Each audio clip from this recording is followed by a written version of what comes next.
બેન, તમારું નામ શું છે? મારું નામ આસ્થા પટેલ છે. હા. કેટલી ઉંમર? મારી ઉંમર 21 વર્ષ છે. હા.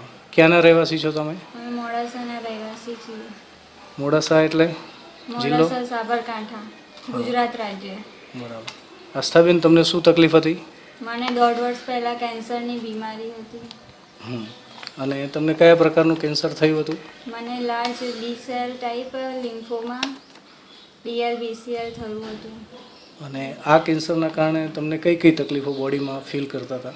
મને આ કેન્સરથી મારું બોડી બ્લેક થઈ ગયું હતું. મારા પગના તળિયા અને હાથના તળિયા પણ બ્લેક થઈ ગયા હતા. આંખ નીચે કુંડાળા થઈ ગયા હતા. મને અશક્તિ થઈ ગઈ હતી. ખાંસી આવતી હતી, સોજા આવતા હતા. પછી શ્વાસ ચડવાની કે કોઈ શ્વાસ તકલીફ? પણ ચડતો હતો. હાથ પગમાં ધ્રુજારી કે એવું કંઈ ફીલ થતું? હા, ધ્રુજારી પણ આવતી હતી. પછી માથું દુખતું કે?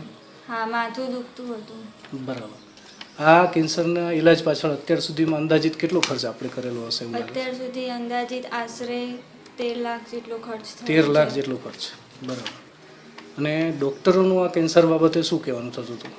ડૉક્ટરો તો જીવવાની શક્યતા પણ ઓછી બતાવી દીધી છે મારી. કેટલો ટાઈમ આપ્યો તો? કેટલો ટાઈમ જીવશો એવું? મને 3 મહિના જેવું કીધું હતું કે આ છોકરી બચશે, પણ મારા વિલ પાવરના લીધે અત્યારે બચી છું અને GS પ્રોડક્ટ મારા માટે ઘણી કામ કરી ગઈ છે. અહીંયા જે તમે લાઇફસ્ટાઈલ કંપનીની 95 પ્રોડક્ટ કેટલા ટાઈમથી આ લેવાનું ચાલુ કર્યું? આ પ્રોડક્ટ હું 2.5 મહિનાથી લઉં છું. બરાબર. 2.5 મહિનાથી ચાલુ કરી છે. તો આ પ્રોડક્ટ લીધા પછી શું ફેરફાર લાગ્યા બોડીમાં? તમને આ પ્રોડક્ટ લીધી પછી બોડીમાં કાંઈ ચેન્જ લાગ્યા? હા, મને આ પ્રોડક્ટ લેવાથી અશક્તિ ઓછી થઈ ગઈ છે. એનર્જી લેવલ મારું વધી ગયું છે. અત્યારે ખાંસી ઓછી થઈ ગઈ છે. વાળનો ગ્રોથ પણ વધ્યો છે. ખાવાનું વધી ગયું છે. વાંચવાની ઈચ્છાઓ પણ થાય છે. ધ્રુજારી ઓછી થઈ ગઈ છે મને. સરસ. અને હમણાં જે તમે ડૉક્ટર પાસે 2 દિવસ પહેલાં છાતીનું CT સ્કેન કરાવ્યું અને મગજની જે MRI કરાવી, એમાં રિપોર્ટ શું આવ્યો તમારો? મારા બધા રિપોર્ટ્સ નોર્મલ આવે છે અત્યારે. એટલે અત્યારે હવે બધી એલોપેથી બંધ થઈ ગઈ? હા, બધી એલોપેથિક મેડિસિન બંધ તો એવું થઈ કહી ગઈ શકાય છે. કે તમે કેન્સરમાંથી બહાર નીકળી ગયા? હા, શ્યોર.